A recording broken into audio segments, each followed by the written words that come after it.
Olá pessoal, estamos de volta. Continuação do estudo de geometria. Hoje nós vamos falar especificamente de paralelismo, que nada mais é do que ângulos formados por duas retas paralelas cortadas por uma transversal. Diferentemente lá do Teorema de Tales, onde você tinha um feixe de retas paralelas cortadas por duas ou mais transversais. Lá você define segmentos congruentes, segmentos proporcionais. Aqui, o paralelismo, você precisa apenas de duas retas paralelas com uma reta transversal, ou seja, a reta que vai cortar essas paralelas, respectivamente, em um ponto. Então, no caso, nós temos a questão do paralelismo. Não esqueça de se inscrever no canal, deixar seu comentário sobre a aula e vamos à nossa aula de hoje sobre paralelismo. Então, aqui é o seguinte, nós temos a reta A e B paralelas, obrigatoriamente A e B paralelas. A reta T, eu numerei ela como sendo a reta transversal. Você observa que, no momento que essa reta T, ela toca essa reta A, que é paralela à reta B, ela forma quatro ângulos. Eu numerei ângulo A, ângulo B, ângulo C e ângulo D, no sentido anti-horário. Na reta B, essa reta transversal, ela toca nessa reta transversal num ponto, diferentemente do ponto que toca a reta A. Nesse caso, normalmente, continuando a sequência de numeração dos ângulos A, B, C, D, E, F, G e H. Então veja, a reta transversal, onde ela toca a reta A, que é paralela à reta B, obrigatoriamente elas são paralelas, nesse caso aqui ela vai determinar duas regiões. Quais são essas regiões, professor? Aqui internamente a região entre A e B, nós chamamos de região interna. É bom identificar cada regiãozinha dessa, porque nós vamos classificar esses ângulos com relação às regiões. Internamente, região interna. Quais são os ângulos que estão nessa região interna? O C, o D, o E e o F. Logicamente, fora dessas retas, para a parte superior nós vamos ter a região externa, essa aqui é a região externa, e aqui para fora também nós vamos ter uma região externa. Então é bom que saibam como se processa, como se classifica essas regiões. Porque na região interna você tem quatro ângulos, e na região interna superior você tem dois ângulos, o A e o B, e na região externa inferior você tem o G e o H. Quatro ângulos também, respectivamente, dois em cada região. Nós vamos entender depois essa divisão em região interna e externa quando estiver estudando a classificação dos ângulos em cada um dentro das suas respectivas regiões. Então, o ângulo A, o ângulo B, o ângulo C e o D, o E, o F, o G e o H são 8 ângulos que vão formar pares ou congruência entre si. Então, o primeiro tipo de ângulo que nós encontramos, que nós classificamos aqui dentro do paralelismo, são ângulos correspondentes. Para você fazer uma correspondência entre ângulos, você olha para a reta transversal e onde ela toca a primeira reta paralela em relação à segunda também. Então, quando você vai fazer comparação entre ângulos correspondentes, você olha para a reta T, onde ela toca a reta A, tem 4 ângulos. Onde ela toca a reta B, tem mais 4. Então, eu vou fazer uma correspondência entre esses 4 ângulos e esses 4 ângulos daqui de baixo. Então, correspondente quer dizer que eles estão na mesma posição em relação à reta A e à reta B. Se eles estão na mesma posição em relação à reta A e à reta B, eles são chamados de ângulos correspondentes. Mesma posição, no mesmo lugarzinho. Então, qual é a relação entre esses ângulos? Eles têm a mesma medida. Não esqueçam, ângulos correspondentes medem a mesma quantidade de graus. Então, o que vai acontecer aqui? Nós vamos ter o ângulo A, vamos começar em ordem alfabética. O ângulo A ele corresponde a quem? Aqui nessa reta, aqui ele está na reta A, esse ângulo na reta B, como é que ficaria? O ângulo A ele corresponde ao E. Então veja que o ângulo A e o E, eles têm a mesma medida. Esse A e esse E a mesma medida. Vamos para o B. Quem corresponde ao B na outra reta? O F. Então B e F são correspondentes com a mesma medida. Vamos para o ângulo C. O ângulo C, ele corresponde ao ângulo G. Na mesma posição, no mesmo local, na mesma posição, só que na retas diferentes A e B.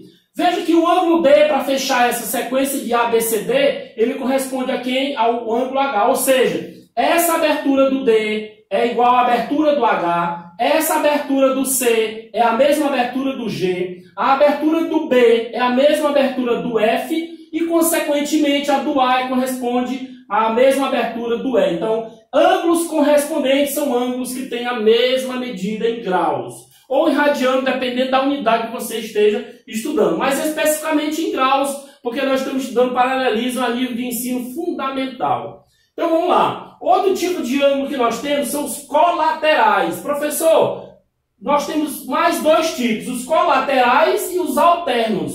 Colaterais quer dizer que estão do mesmo lado. Colaterais do mesmo lado.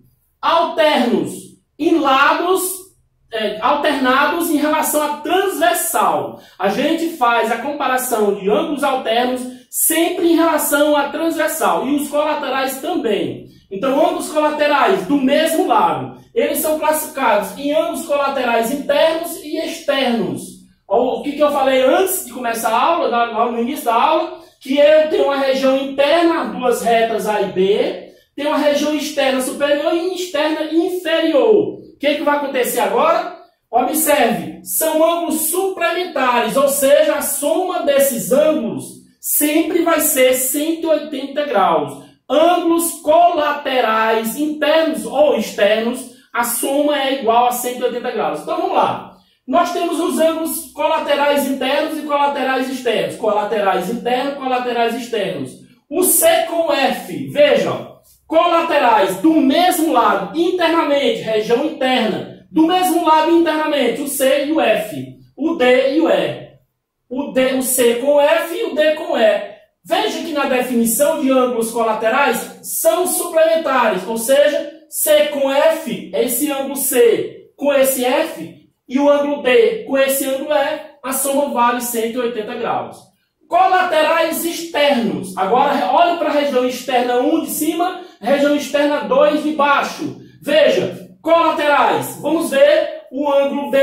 Olhe que o ângulo D ele está na mesma posição de quem? Na mesma posição deles aqui, nós temos o B com quem? Ó? Nós temos o B com o G. Nessa região interna superior eu tenho um B, e na região externa inferior eu tenho um G. Então, B com o G. E tem o A da região externa superior com o H na região externa inferior. Então, o A e o H, o B e o G, a soma de ambos, 180 graus. Os ângulos alternos. Alternos vem de alternância. Você vai sempre olhar para a reta transversal e olhar para o lado direito e o lado esquerdo dessa reta. Então vamos olhar para a reta T, transversal. Vamos olhar para o lado direito dela. O lado direito dela, nesse caso aqui, nós já temos que é esse aqui, definição, simples de entender, e aqui o lado esquerdo dela. Então o que eu vou fazer? Olhe para os alternos, nós temos a mesma classificação dos colaterais, internos e externos, só que tem a mesma medida, a mesma definição, o mesmo valor correspondente para esse tipo de ângulos. Então, a mesma medida tem os ângulos alternos, internos e externos. Mesma medida. O único que você soma, que dá 180, são os colaterais. Internamente, quais são eles? Né? Internamente, alternos. Vamos começar pelo alternos na região interna, que eu tenho quantos ângulos aqui nessa região interna? 4. C, D, F e E. Ou então C, D, E, F. Alternos. Veja quem é que está do lado esquerdo da reta. O C. E quem é que está do lado direito? O E. Então o C com E, eles são chamados alternos internos. Ou seja, eles têm a mesma medida. Se eu peguei o C com E, observe, vou para o D com F. D e F. D com F, eles são alternos internos. Têm a mesma medida. Vamos agora para a região externa 1 e 2, a de cima e a de baixo, né? Superior e inferior. Vamos agora para os alternos externos. Olha a reta transversal T. Olhe para o lado direito dela, que é o A. Olhe para o lado esquerdo dela, o G. Então eu tenho aqui ó, o A com o G. Olhe para a região externa dela, lado esquerdo, B. Olhe para a região externa embaixo, o H. Então B e H. Nós temos o B com H como sendo ângulos alternos externos, com a mesma medida respectivamente. Então, o que vai acontecer dentro dessa teoria do paralelismo? estudar 3 tipos de ângulos: os correspondentes, que têm medidas iguais, os alternos internos, que têm medidas iguais, os colaterais internos e externos, que têm ângulos cuja soma é 180 graus. Um detalhe: além desses ângulos, ainda nós temos os ângulos OPVs. O que são os ângulos OPVs? São ângulos opostos pelo vértice. Veja que aqui, ó, eu tenho esse vértice aqui desse ponto, que essa reta T corta a reta A, e tenho esse vértice, que essa reta T corta a reta B. Oposto pelo vértice, quer dizer, observe que na própria definição, eu já coloquei tracinhos para dizer que eles têm, ó, OPV tem medidas iguais. O vértice é aqui, e ele é oposto pelo vértice por essa região. Então, o ângulo OPV, eles são iguais. OPV são iguais. Então, quando você vai comparar os ângulos OPVs, você usa sempre o ponto onde ela está cruzando com as retas paralelas. Não se esqueçam de estudar, focar nessa parte de ângulos. É importante porque tem questões de geometria que se definem muitas questões em torno do paralelismo. Fica a dica, não se esqueça de se inscrever no canal e deixar seu comentário sobre a nossa aula.